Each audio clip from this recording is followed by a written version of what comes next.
Hello everyone, welcome to शिक्षा side. आज की इस वीडियो में हम लोग साइंस के क्वेश्चंस देखने वाले हैं। सभी इंपॉर्टेंट प्रश्न होंगे और सिर्फ एसएससी जीडी के स्टूडेंट के लिए ही नहीं बल्कि जिन एग्जामों में साइंस के क्वेश्चन पूछे जाते हैं सभी के लिए ये वीडियो इंपॉर्टेंट है। तो आप लोग वीडियो को शुरू से लेकर लास्ट तक देखें और साथ ही साथ अपनी एक नोट बनाते चले। जो भी इंपॉर्टेंट आपको लगे कि हाँ ये लाइन इंपॉर्टेंट है, आप उसे अपने नोटबुक में ज़रूर करें, क्योंकि रिवीजन के टाइम ये सब बहुत हेल्पफुल हो जाता है। तो यहाँ पे इसका जो 25वां प्रश्न है, इसके पहले जो हमने 24 क्वेश्चन कवर किए हैं, अगर आपको वो वीडियो देखना है तो आप हमारे चैनल के डिस्क्रिप्शन बॉक्स में या हमारे चैनल के प्लेलिस्ट में जाके देख सकते हैं, या इस वीडियो के डिस्क्रिप्शन बॉक्स में उसका लिंक दिया हुआ है, आप वहाँ से भी देख सकते हैं। ये प्रश्न है, कौन सी मिश्र धातु में लेड और टिन होते हैं? German silver, gun metal, bell metal और सोल्डर। तो इसका जो करेक्ट आंसर हो जाएगा वो आपका सोल्डर हो जाएगा।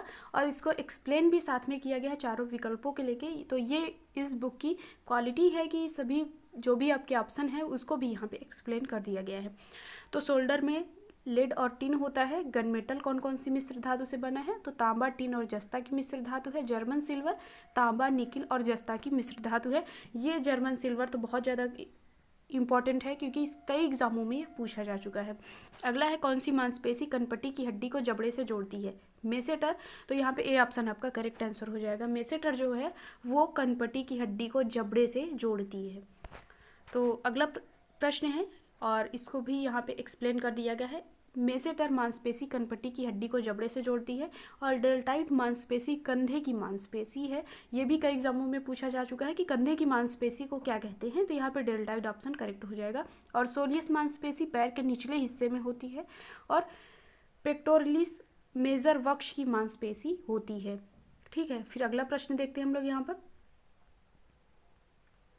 टेस्ला किसकी इकाई है? विद्युत चुंबकीय, और सी ऑप्शन है चुंबकीय प्रवाह घनत्व की, और डी है धारिता की। तो इसके पहले हमने इसके ऑप्शन पे एक्सप्लेन कर दिया था कि सेम इसी टाइप का क्वेश्चन पूछा गया था, सिर्फ वहाँ पे आपसे विद्युत धारिता की, ठीक है, वहाँ पे विद्युत धारिता का पूछा गया था। यहाँ पे टेस्ला किसकी इकाई है? तो आप यहाँ पे सी ऑप्शन कर देंगे। यहाँ पे चुंबकीय प्रवाह घनत्व, तो यहाँ पे आपका करेक्ट आंसर हो जाएगा। इसको भी एक्सप्लेन किया गया है। टेस्ला चुंबकीय प्रवाह घनत्व की इकाई है। धारिता का एसआई मात्रक जो होता है वो कूलाम प्रति वोल्ट होता है और चुंबकीय प्रवाह की एसआई मात्रक जो होता है वो वेबर होगा। 28वां प्रश्न है, कौन सी ग्रंथि अन्य अंतःस्रावी ग्रंथियों को कार्य को प्रभावित करती है? अधिवृक्क, पीनियल, पीयूष ग्रंथि या गल ग्रंथि। तो यहाँ पे सभी जानते होंगे कि जो पीयूष ग्रंथि होती है इसको मास्टर ग्लैंड भी कहा जाता है। तो यहाँ पे सी ऑप्शन आपका करेक्ट आंसर हो जाएगा, क्योंकि ये सभी ग्रंथियों को प्रभावित करती है। ठीक है, यहाँ पे एक्सप्लेन भी किया गया है, इसको देख लेते हैं। पीयूष ग्रंथि अन्य अंतःस्रावी ग्रंथियों के कार्य को नियंत्रित करती है। थायराइड अंतःस्रावी ग्रंथि मानव शरीर में पाई जाने वाली ग्रंथियों में से एक है। ठीक है, अधिवृक्क ग्रंथि का मुख्य कार्य तनाव की स्थिति में हार्मोन निकालना होता है। तो यहाँ पे ये आपके सभी पॉइंट को भी आपके जो ऑप्शन में दिए गए हैं उनको भी यहाँ पे क्लियर कर दिया गया है कि कौन से ग्रंथि का कार्य क्या होता है। 29वां प्रश्न है, उस इकाई का नाम बताइए जिनमें ईंधन का उष्मीयमान व्यक्त किया जाता है किलोजूल प्रति किलोग्राम, कैंडेला में, किलोग्राम में या केल्विन में। तो यहाँ पे आपका जो करेक्ट आंसर हो जाएगा वो आपका ए ऑप्शन है, किलोजूल प्रति किलोग्राम में। ठीक है, अगला प्रश्न देखते हैं और यहाँ पे इसको एक्सप्लेन किया गया है। कैंडेला दीप तीव्रता की इकाई होती है, केल्विन तापमान की इकाई है और किलोग्राम भार की इकाई है। 30वां प्रश्न है, सीमेंस किसकी इकाई है? चुंबकीय प्रवाह घनत्व, चुंबकीय चालकत्व और चुंबकीय प्रवाह और धारिता। सभी के ऑप्शन यहाँ पे देख सकते हैं। इसके पहले मैंने और इसके पहले के वीडियो में भी 2 प्रश्न सेम इसी टाइप के पूछे जा चुके हैं। तो आप इकाई जो भी कौन सी, जैसे विद्युत धारा की हो गई एम्पियर, इस हिसाब से आपको अच्छे से इसको एक लिस्ट बना लें किसकी कौन सी इकाई होती है। तो इसका जो करेक्ट आंसर हो जाएगा सीमेंस के लिए वो आपका बी हो जाएगा, विद्युत चालकत्व। अगला प्रश्न है, क्लोरोफार्म का सूत्र क्या है? तो यहाँ पे इसका जो करेक्ट आंसर हो जाएगा CHCl3। यहाँ पे बी ऑप्शन आपका करेक्ट आंसर हो जाएगा। क्लोरोफार्म का सूत्र पूछा गया है। ठीक है, अगला प्रश्न है, टीबिया किसका भाग है? हाथ, बाह, खोपड़ी और पैर। तो टीबिया जो होता है वो पैर का भाग है। ठीक है, यहाँ पे आपका डी ऑप्शन करेक्ट आंसर हो जाएगा। और इसको एक्सप्लेन भी कर दिया गया है। टीबिया मानव शरीर की दूसरी सबसे बड़ी हड्डी होती है जो पैर के निचले हिस्से में अवस्थित होती है। मानव शरीर की सबसे बड़ी हड्डी फीमर है।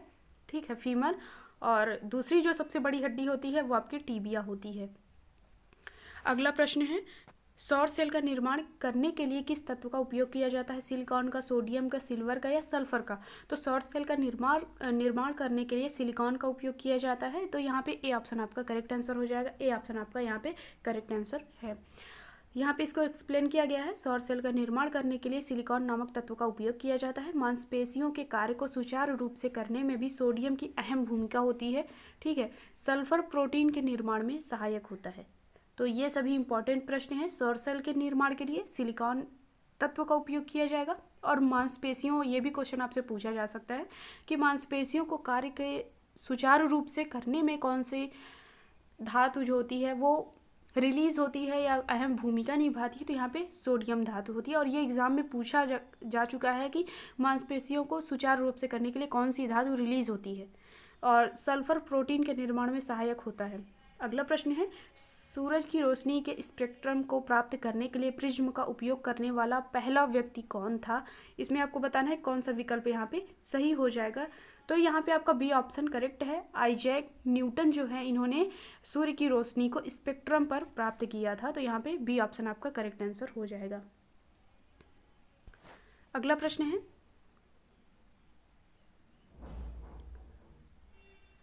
और इन्होंने अल्बर्ट आइंस्टीन ने E बराबर mc² के लिए इन्होंने अपना सिद्धांत दिया था, द्रव्यमान ऊर्जा समीकरण। ठीक है। अगला है 35 दांतों की सड़न शुरू हो जाती है जब हमारे मुंह का pH मान कितना हो जाता है? 5.5 से कम हो जाता है, 6.5 से अधिक हो जाता है, 7.5 से कम, या 5.5 से अधिक? तो यहाँ पे आपका ए ऑप्शन करेक्ट हो जाएगा। 5.5 से कम हो जाएगा तो वहाँ पर दांतों में सड़न शुरू हो जाती है और हमारे मुंह का pH मान इतना हो जाएगा। ठीक है। तो यहाँ पे इसको एक्सप्लेन भी कर दिया गया है। दांतों का क्षय मुंह में अम्ल के निर्माण के कारण होने वाले दांतों की क्षति है। तो जब 5.5 हो जाएगा, 7 को उदासीन बोलते हैं, जब 5.5 हो जाएगा तो वो अम्लीय माध्यम हो जाएगा, इस वजह से दांतों में सड़न शुरू हो जाती है। अगला है, कौन सी गैस सूर्य की पराबैंगनी विकिरणों से ऊर्जा की सतह की रक्षा करती है? नाइट्रोजन, कार्बन डाइऑक्साइड, ओजोन या ऑक्सीजन? तो ये बी ऑप्शन आपका करेक्ट हो जाएगा। ओजोन जो होती है वो पराबैंगनी किरणों से पृथ्वी की सतह की रक्षा करती है। तो यहाँ पे बी ऑप्शन करेक्ट है।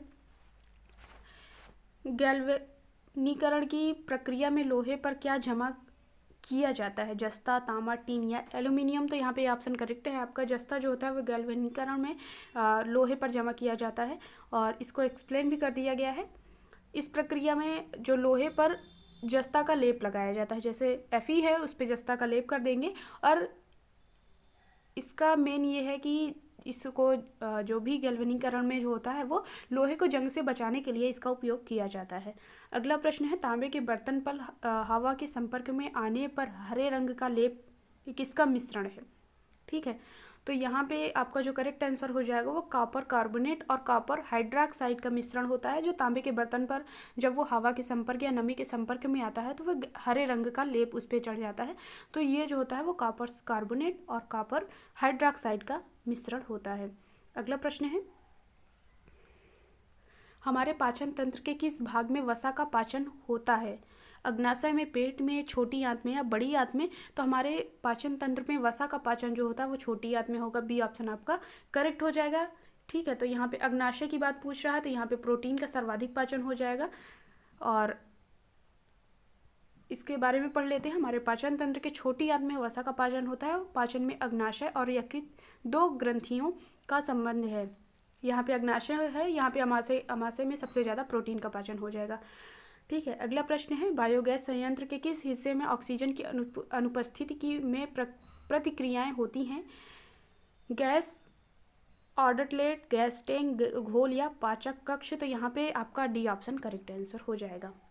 एक्सप्लेन में देख लेते हैं। यहाँ पे एक्सप्लेनेशन जो दिया गया है, बायोगैस संयंत्र के पाचक कक्ष भाग में ऑक्सीजन की अनुपस्थिति में प्रतिक्रियाएं होती हैं। 41वां प्रश्न है, कौन सा अम्ल आधारित संकेतक घर पर तैयार किया जाता है? फिनाफ्थलीन, लिटमस, मिथाइल या चुकंदर का रस? तो यहाँ पर डी ऑप्शन आपका करेक्ट हो जाएगा। फिनाफ्थलीन जो होगा वो आपका अम्लीय माध्यम में, अगर आप ये एक सूचक के रूप में प्रयोग किया जाता है, और अम्लीय माध्यम में ये रंग में परिवर्तन नहीं करेगा। जो विलयन है, अगर आप फिनाफ्थलीन में उसे डालेंगे तो अम्लीय माध्यम में रंग में परिवर्तित नहीं कर देता है, लेकिन अगर वही विलयन आपका क्षारीय माध्यम में है तो उसे गुलाबी रंग में परिवर्तित कर दिया जाता है। ये हो गया। और लिटमस पेपर जो होता है वो आपको जो सीधे तौर पे आप इसे यूज़ कर सकते हैं कि लाल रंग को नीले रंग में परिवर्तित करेगा तो वो हो जाएगा आपका क्षार, और नीले से अगर लाल में परिवर्तित कर रहा है तो वो आपका अम्ल हो जाता है। ठीक है, अगला यहाँ पे है, रक्त का कौन सा घटक रक्त के थक्के बनने में मदद करता है? धमनियाँ, लसिका, प्लेटलेट्स या सिराएं? तो सी ऑप्शन आपका करेक्ट हो जाएगा। प्लेटलेट्स जो होती हैं वो आपके रक्त के थक्के जमने में मदद करती हैं। और ये भी क्वेश्चन पूछा जाता है कि कौन सा विटामिन है जो रक्त के थक्के को बनने नहीं देता है, मतलब जमने नहीं देता है। ठीक है, तो यहाँ पे विटामिन के हो जाता है। निम्न में से कौन से वानस्पतिक जगत के उभयचर कहलाते हैं? उभयचर के बारे में पूछा गया है और इसके ऑप्शन है आपके आवृतबीजी, थैलोफाइटा, जिम्नोस्पर्मिया, ब्रायोफाइटा। तो यहाँ पे डी ऑप्शन करेक्ट हो जाएगा, उभयचर। ठीक है, ये नमी वाले स्थानों पे पाए जाते हैं।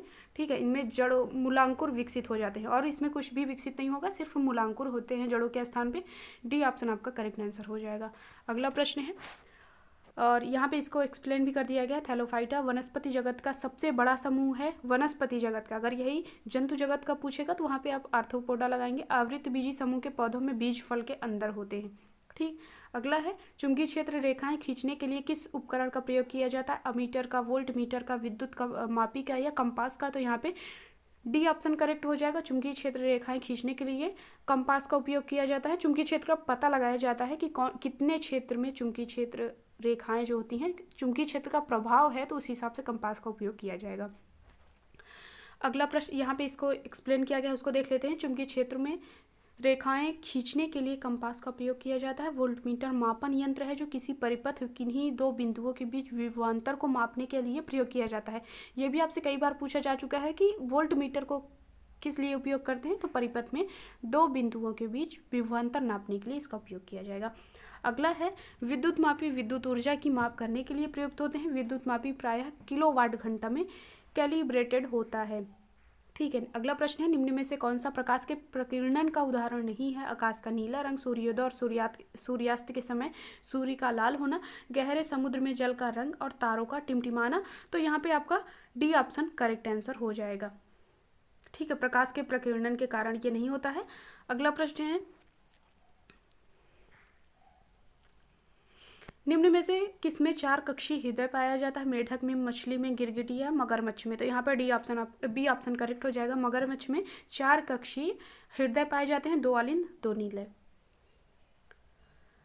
अगला प्रश्न है, जब अम्ल जल के साथ अभिक्रिया करता है तो उत्पन्न होती है नाइट्रोजन, हीलियम, ऑक्सीजन या हाइड्रोजन?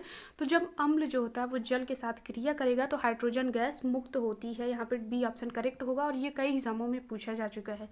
अगला प्रश्न है, नोबेल पुरस्कार निम्न में से किस क्षेत्र में नहीं दिया जाता है? जीव विज्ञान में, रसायन विज्ञान में, भौतिकी में और साहित्य में?